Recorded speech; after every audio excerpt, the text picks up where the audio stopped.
Hello, welcome back to week 3.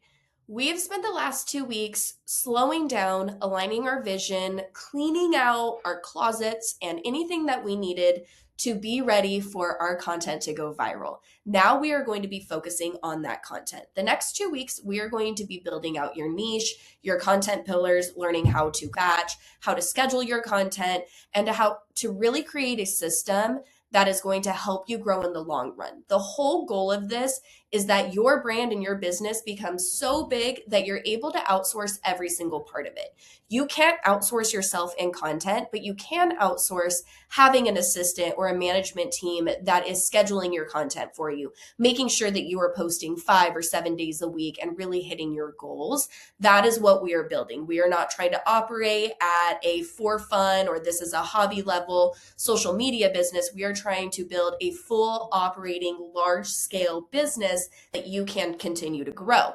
So what we are going to be working on over the next 2 weeks is really setting those core foundations, building out your content, being strong in your editing style, in the message that you're conveying, in the audience that you're trying to bring in. And then really we are going to be working on in month 2, setting up your monetization. So we're working on creating content that's going to bring your audience in. What are we going to do with them once we have that audience? And that is where we're going to be focusing on monetization, customers, leads even, and we're really going to be operating from that business mindset.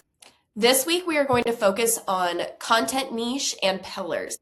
At a high level, there are 2 content structures that work. One is a single, clearly defined niche where you are the master in this niche. Your content pillars under this niche are just continuing to build on it. If you are travel, you are sharing itineraries, you're sharing sales, you're building itineraries for your followers, you are giving full reviews, you are really diving in, you're sharing events and the times that they're going to be. You have newsletter blast out everywhere. You are just known as the thought leader and known as the expert in that niche. And then the other that is still extremely successful is going to be lifestyle content, which is built on a small number of strong content pillars.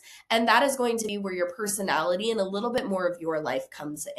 So we're going to break down the pros, cons, if you should really niche down, what that looks like if you want to go more of a lifestyle approach, and then we're going to be building content pillars. So at the end of this, we are going to leave with a huge list of content ideas and get to the point so next week we can execute them and we can create over a month's worth of content within one day. So first we're going to talk about niche. Number 1 advice is always niche down, niche down, niche down.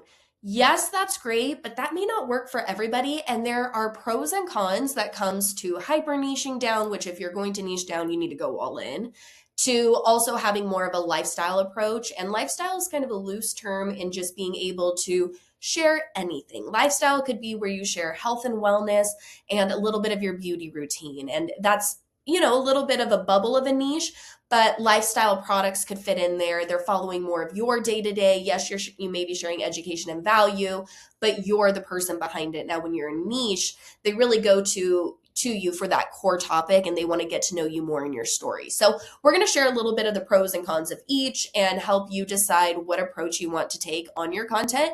Now, you may already know this. I think it's still really important to run through, to listen and look at your content and just make sure, does this serve my niche? Or does this fall in alignment with the type of content that I'm wanting to create? Even if you are pretty solid with where you're at, just really fine tuning and seeing where you can better serve your audience, where you can hit better SEO, maybe switch some hooks around. And I'm excited to see what everyone comes up with. So let's talk about hyper niching down.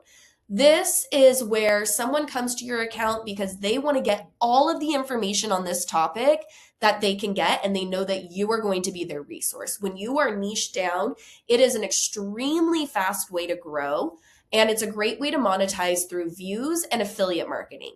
Now, on the other side, you're going to have incredible numbers, but it might be hard to monetize with brands because you're really going to want to focus on like a small variety of brands that are going to fit within your niche. And then you're probably going to want to create long-term relationships with them because it doesn't really make sense when you're hyper niche down to be sharing a ton of competitors. If you're in the crafting space and you're sharing Cricut and then the next day you're sharing Silhouette, like How are they going to monetize off of your audience if you're just hopping from competitor to competitor? And that could be great in the sense that you get to build long-term relationships with your brands, but sometimes it doesn't always fall that way. Sometimes we could be so strong in our niche and the brands don't even look our way. It's not a great fit. That could be the very frustrating part with brands. You really don't know what they're thinking and you can't rely on them. But when you are niche down, you would create your monetization strategy through affiliate marketing would be number one, because you can go to the brands that you love. Or if you're on Amazon and you're sharing crafts or recipes or whatever it may be, finding the programs that are really going to serve your audience that you can monetize off of. There's a million different affiliate options that could create a really lucrative revenue stream for you. So that's a great way. And you could layer in maybe 1 to 2 brand deals a quarter or 5 brand deals a year, whatever it may be that fits in there. They just wouldn't be your overall bread and butter. Now, that's not always true. If you are in certain niches that have a wide variety of products, then it's a really great way to layer in multiple brands. There's no right or wrong on this. It's really just what content can you consistently create? Because the second that you hyper niche down, you are really just about serving your audience. It's not about sharing your day to day. Your posts need to have impact and have value. And you need to understand that people are coming to you as the thought leader and the expert of this, especially with the level of business that we're trying to build through all of this. We are not being hobby creators. This is not something that we're creating for the fun of it and then pushing aside later on when we get bored. We're trying to create that sustainable long-term business. What is that going to look like? What do you want your business to be about? When you hyper niche down, you build authority quicker. That is why you grow quicker. Because when you go viral on a post for one of the reels within your niche, people go to your page and they're like, wow, I can get a lot more of this content of whatever it may be. It could be travel, it could be family, it could be health and wellness, it could be recipes, it could be crafts. You could take anything and make it a niche. Gardening, knitting, like whatever it is that you want to share about, we can monetize. It's just not always going to look the same for everyone. And it's okay if you want to grow an account that maybe isn't reliant just on brand deals, but you're really building out like, cool, I get great affiliate revenue. Affiliate revenue is not something that we should just throw aside. It can generate tens of thousands of dollars per month in income when you do it the right way. That is what we are looking to build. And that's something that you could build even if you are layering in brand deals and ad views and whatever it may be, other monetization programs. Affiliate marketing should be a part of everyone's strategy. It is free and easy, and you can start it right off the bat. And the second you train your audience to shop with you and that you know how to strategize and layer that in, it's just such a strong revenue stream that almost within time does become passive. So all of that being said, niching down is a really great way to go viral consistently, to grow followers quickly, but may not reach your goals on working with brands consistently. Instead, you would be doing a lot more of that back end on really generating revenue streams through affiliate marketing and views. Those would be the two that I would really focus on to be your bread and butter. And then you would layer in brand deals as a bonus. Now, brand deals are always the goal, but it may not be something that's super consistent within the niche. Another thing to consider is if you are in the travel, restaurant, event, experience niche, these can be very hit or miss. You may get one tourism board a year that is $40,000, and that's not even an inflated number. Sometimes tourism boards could go that high. However, they could also go to where they have no government funding because that's where tourisms are paid. So it's really wherever the government wants to increase funding to increase tourism. It's going to be based off of so many different factors. How many people could fly here? How many direct flight options are there? How many people could drive here? What is the demographic that they're trying to reach? A lot more goes into travel, experience, and restaurants. Now, these are also not typically chain places. Yes, chain places will host campaigns, but even Hilton will try to host someone for UGC, for a reel, for things that you would normally pay on. So you want to also think about the monetization for your niche. If you're in the travel, restaurant, and experience space, you may not be getting more than $500 for a reel and story, but you may be able to have a really great partnership with Expedia or Airbnb or have affiliate running to where they're shopping the outfits that you're wearing, your travel accessories, they're booking with you. Maybe you are a travel agent and that's something that you add into your social media. That is a great, it doesn't have to all look the same for everyone. It's not just brand deals and affiliate marketing. So you just want to think about what your content is going to be and what does that whole picture look like? How are we going to monetize this long term? What does the monetization look like within this niche or within this category? And how do we build that foundation? There's no right or wrong way. We can monetize if you were a clown account and you just shared clown tips.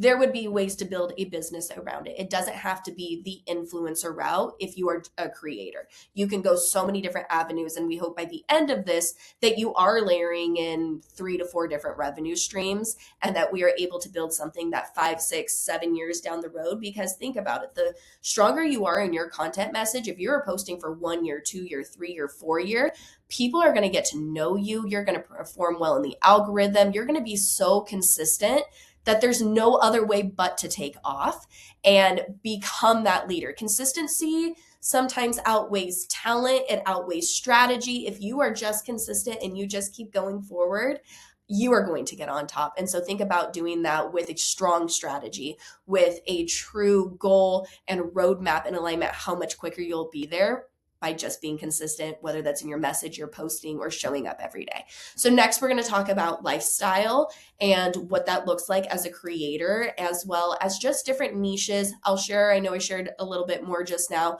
about the monetization aspect on travel, and we will be diving really deep into monetization on week 5. But this is really important to think about as we are building out the next 30 days of content and as we are getting strong in our content pillars and what the core of our business is going to be about, that we want to think about the long term of all the different ways that we are going to make money off of it. So let's talk about lifestyle. That is really a loose term to explain someone who shares a little bit of everything. Now, while I say a little bit of everything, yes, everything might fit, we still are going to stay within 3 to 4 content pillars because we want you to be an expert in your lifestyle category. Now, lifestyle is where you're going to share more of yourself. You really connect with your audience, and you can still do that in a niche account. Sometimes, though, niche accounts can even be faceless. People doing crafts, or they're sharing travel that they're not in. There's a different approach that you would take on niche account content versus lifestyle. They really care about the lifestyle, the health and wellness, the beauty, the parenting, mental health, whatever it may be. If you're not super niche down, because they want to get to know you, they're following you, they care about you. So the lifestyle approach is you are more forward facing and you are working on trying to just connect with your audience within your lifestyle and sharing whatever those content pillars are. So with lifestyle, it means you still have a structure. You choose 2 to 4 really strong content pillars that work together. This is going to be shared in your bio. This is what we're trying to help you pop up through keywords. Your topics can vary, but you need to know in them exactly who you are talking to and what value that this post still offers. So when you're doing lifestyle, it's not so much of like going for a run and it's very aesthetic and then you don't put anything in the caption. That might work and that might be more of like the Instagram model route, but it's not really anything you could build a structure off of. It's not giving people a reason to engage. It's not really enticing to watch. It might make someone feel bad about themselves. Instead, you could take that same piece of content and put, if you're sharing lifestyle, maybe what you had for breakfast that morning, if it's your morning workout. What is the outfit that you are wearing to work out in? And tag them and link them and be that resource. Could they come to you to find things to wear? What to eat, meals to make, crafts to do, family time, maybe to connect on a mental health. If you're sharing parenting up and downs, or maybe you're just sharing your day to day. Really, with lifestyle, you can layer in so much, but you want to have 2 to 3 really strong core topics because you do still want to be seen as an expert, as an authority figure, that they're coming to you because you are so solid in the message and what you're sharing, as well as the connection with your audience. Something else to consider with a lifestyle account is when you go viral, it may not convert as highly as niche down accounts do into followers. And the reason being is you could go viral on one of your content pillars. And if you're not really strategic about what you're sharing in your lifestyle content and your content, then it could look a little messy if you don't have a system or you're all over the place. One week you're sharing, potty training tips, but then for the next 12 posts, there's nothing else to come back to for potty training. So maybe a mom who's going through potty training saw this viral reel and was like, oh my gosh, I want to connect. I want to learn more about this.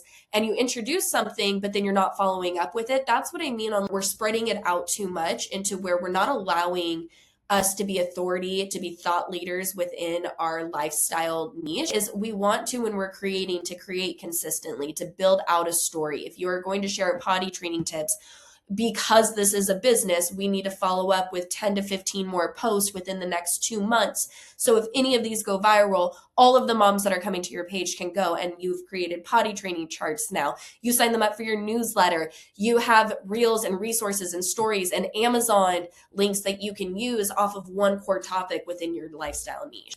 And then it's a very easy transition. So when you go from potty training, great, I potty trained. Cool. You can still use that content for a year and being like, this is how I potty trained in X amount of days. You could turn it. Maybe potty training didn't go the way that you thought, and you already started the series and you're like, oh my gosh, I'm not the expert in this. And like, I'm failing at that. Share that. That is still content.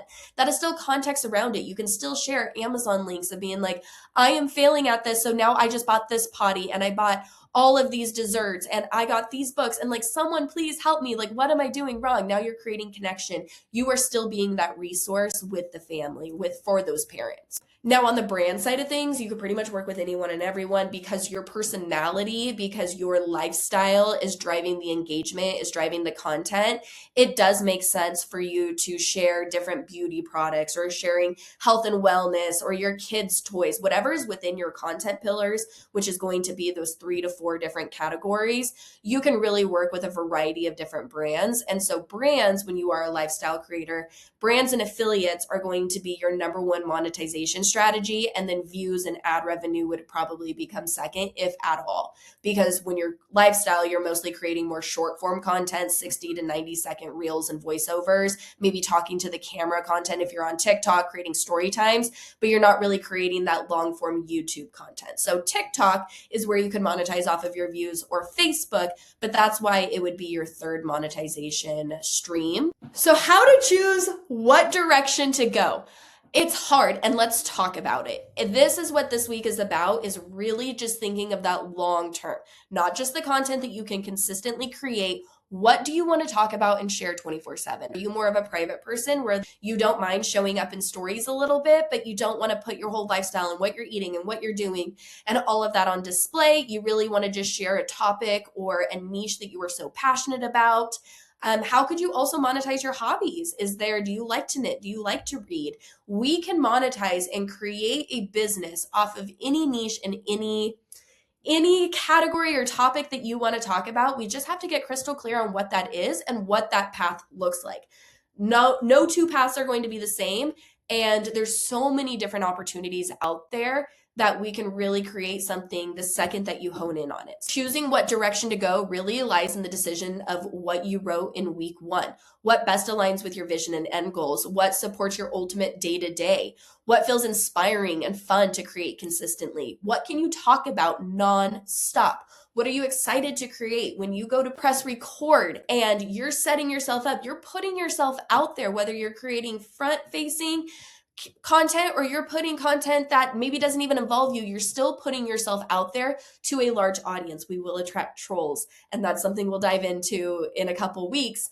But this is hard no matter what way you do it. It's not as easy as just posting a picture. So what motivates you? What excites you? What makes you want to go through these hard times? What makes you want to keep pushing forward? That is what your business should be about. That is what your content should be about. It could be Pokemon cards. It could be anything. Because once we know exactly the type of content that we're going to be creating, we then know exactly who our audience is, and we don't have to try to guess on who we're reaching. Who likes our content? What is our demographic? When you're so solid in what your core topics are, you're going to already know your demographic. Now we're taking away the hard part. We know who we are creating for and exactly who we are trying to reach. So the third category that I would like to talk about is we have a hyper niche and we have lifestyle. Now there is an entertainment category. This could be seen as hyper niching down. I would categorize in it. But it's a little bit different because you are really building an audience off of the value you're giving them through entertainment. That could be skits, it could be long form like documentary content, it could be podcast type of content that you're creating through your reels, your TikTok, or even on a podcast. Entertainment doesn't have to just be humor. It could be in all sense of the word, that you are a crime junkie, you are sharing history, you're sharing skits, whatever it looks like. If you're in the entertainment field, there are still ways to grow and to monetize. Now, you can grow very quickly in that field because you are just creating content that people don't have to think with. They are just stopping, they're watching it, they're relating, they're laughing, maybe they're learning something new, whatever direction you go in on that.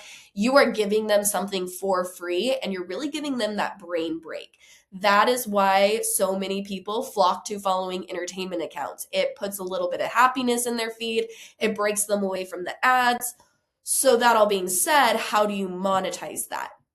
So for entertainment, we would really monetize off of views, would probably be our number one monetization form. We want to get part of the Facebook, the TikTok, the YouTube creator program. You can layer in affiliate marketing because you can show up in your stories where you're showing the back end, maybe a little bit more of your personality, some behind the scenes, maybe what you're wearing. People start asking like, haha, the skit is so funny, but where did you get that top? So there are ways that we would layer in brand deals and affiliate marketing, but this wouldn't be our number one monetization stream. Instead, if you were doing entertainment, again, that could be podcasting, crime, history, whatever it may be, you are entertaining. That is the core purpose of your content, is to entertain. Then you would monetize off of views. And so we would want to look at longer form content, maybe even going to creating a podcast, maybe creating a YouTube channel and really diving in on that.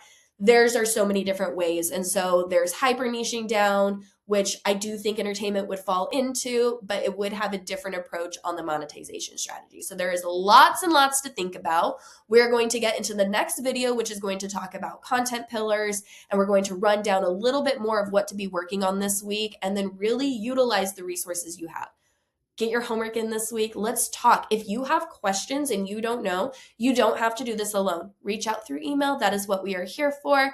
Let's talk through what is going to be the best long-term decision, because I want us to get really clear on the content that we're creating now. So next week, when we are executing 30 days of content and we are scheduling, we're creating our business system, we're getting everything laid out, that we don't have to redo this in a year from now because we didn't think about the long-term effects. As we started creating content in one niche and we found out that that niche isn't sustainable for us, it doesn't align with our goals, it's too hard to create consistently, really spend the time. It doesn't matter if you've spent the last year creating one content, if you are feeling burnt out, if you're not seeing results, if you're not passionate about it, if it's not something that you want to be known for, it's okay to pivot. And we can pivot now, right now at week 3. That's why we're talking about this versus month 6 when we have already gone through this whole program and we're like, it's not working because I don't like my content. Let's pause here and we're going to go to the next video, which we're going to talk about content pillars.